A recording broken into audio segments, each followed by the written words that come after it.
Buenas a todos, bienvenidos al campus de la Universidad Francisco Marroquín. Hoy tenemos el placer de contar aquí en el campus con uno de sus brillantes profesores, el profesor Rodrigo Fernández Ordóñez, que como muchos de los que nos ven saben, pues ha publicado Anatomía del enfrentamiento armado interno, un libro sobre el conflicto que ha marcado pues más ya de 40 años, aunque durase 36, más de 40 años de historia en este país centroamericano. Rodrigo, bienvenido al campus, que ya sabes Bueno, es tu casa. gracias, muchas gracias por la invitación. Y la idea hoy es hablar de la transición, ¿no? Porque yo creo que hay dos cuestiones que son dos verdades incómodas, ¿no? Una, la izquierda guatemalteca era antidemocrática. Dos, la democracia liberal guatemalteca, con sus imperfecciones, fue en gran medida resultado de el ejército, ¿no? Un ejército que quería, pues básicamente, cambiar el país porque veía que el mundo estaba cambiando, ¿no? A mediados de los 80 con la tercera ola democrática. ¿Cómo ves esas verdades? Que son verdades incómodas, es lo que no se quiso decir. Sí, bueno, yo creo que son incómodas, pero son innegables, ¿verdad?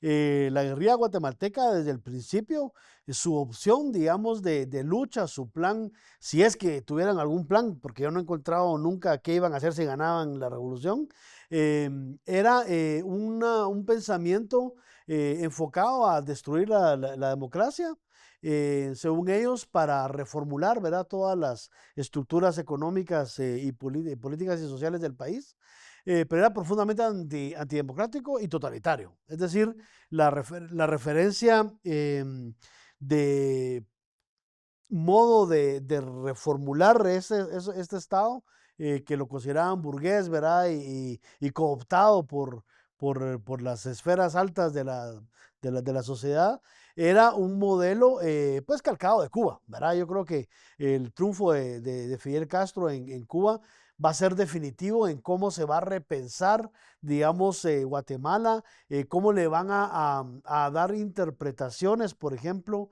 a la revolución del 44 como una fase previa de revolución burguesa, como de estilo Kerensky, para que luego viniera la definitiva revolución socialista de Lenin, ¿verdad? En este sentido hay libros, ¿verdad? Escritos en este sentido. Jaime Díaz Rosoto, ¿verdad? Tiene un libro que se llama El carácter burgués de la Revolución Guatemalteca, donde él trata de jugar con esas ideas. Pero digamos, siempre la perspectiva va a ser calcar el modelo cubano, que es profundamente antidemocrático, intolerante, un cierre, digamos, del espacio político, también que es algo que tampoco se ha querido decir mucho, también con tintes de ingeniería social, ¿verdad? A mí digamos, no me extrañaría que si en algún momento, jugando al What If, ¿verdad? Si el EGP hubiese de alguna forma triunfado, en Guatemala pudiera haber pasado un fenómeno similar al de Camboya, ¿verdad?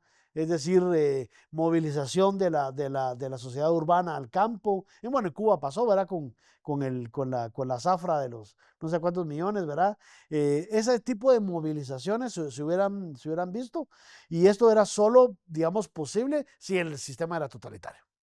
Entonces, digamos, la guerrilla guatemalteca tiene muy, digamos, claramente esa estructura totalitaria, caudillista, como has dicho vos en algún momento.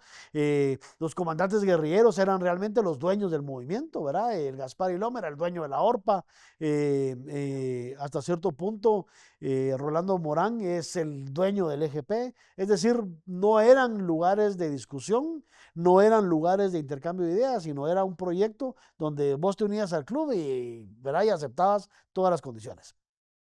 Por el otro lado, el ejército de Guatemala estructuralmente va cambiando a lo largo de todo el enfrentamiento, y yo creo que una de las razones de la derrota militar de la guerrilla es que la guerrilla no entiende esto, ¿verdad? Ellos siguen la interpretación que hace Rolando Morán, por ejemplo, en el documento de marzo del 67, de seguir creyendo que el ejército no ha evolucionado y sigue siendo el ejército del 54 que se negó a defender a Jacob Arbenz.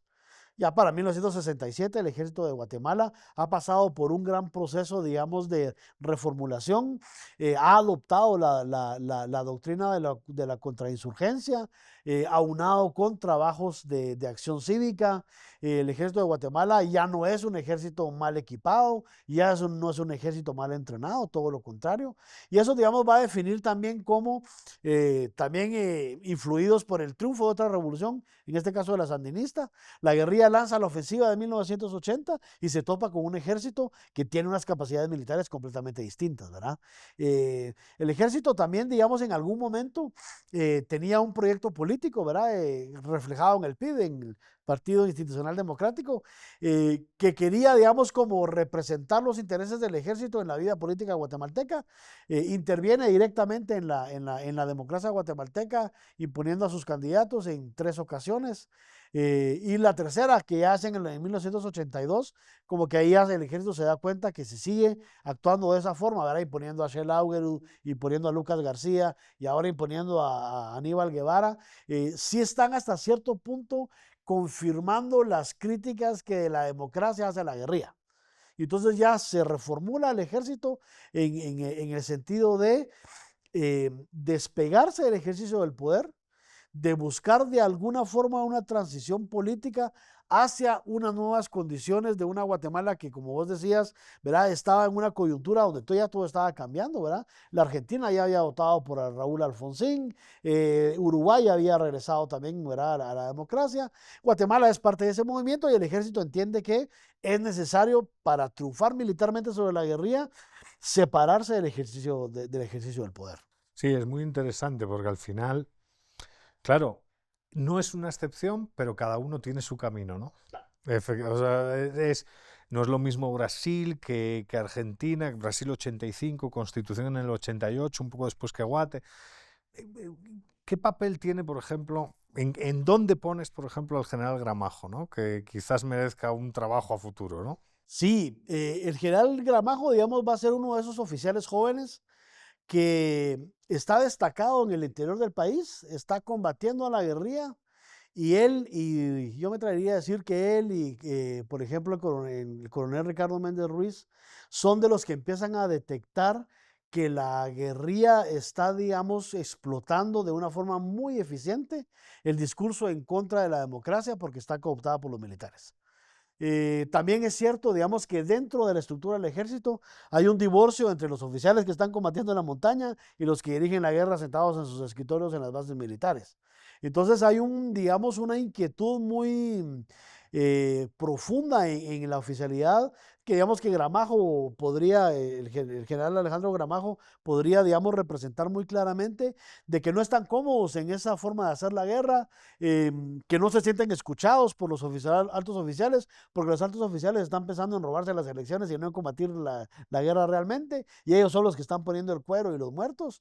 Y entonces ya empieza a surgir, digamos, un movimiento para, por así decirlo, cortar el combustible a la guerrilla, que se manifiesta, digamos, exteriormente en el golpe de marzo del 23 de marzo, perdón, de 1982. Ese golpe es, digamos, un parteaguas en la historia política de Guatemala en muchos sentidos, ¿verdad? No solo rompe con la tradición de que el ministro de la Defensa ¿verdad? Le tocaba ser presidente, y rompe ese proceso, pero también es cierto que rompe el proceso del ejército inmiscuido en la política. No todos lo han interpretado bien, ¿verdad?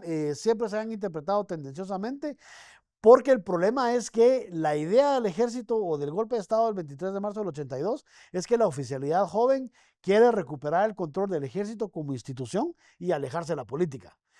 Desgraciadamente recurren al general Ríos Montt, que yo no sé si no es que si él no entiende realmente el proceso al que lo llaman, o lo entiende y no le interesa y él lo que quiere es cobrarse esos 4 años que le habían negado en el año 74.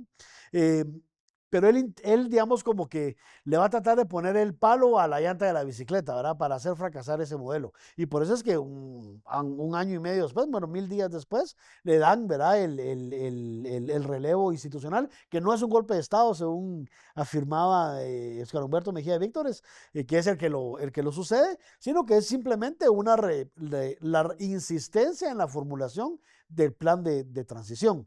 Lo que llama mucho la atención es que a partir de la toma de posesión como jefe de Estado de facto de Mejía Víctores, ya empieza a quedar claro que hay una hoja de ruta.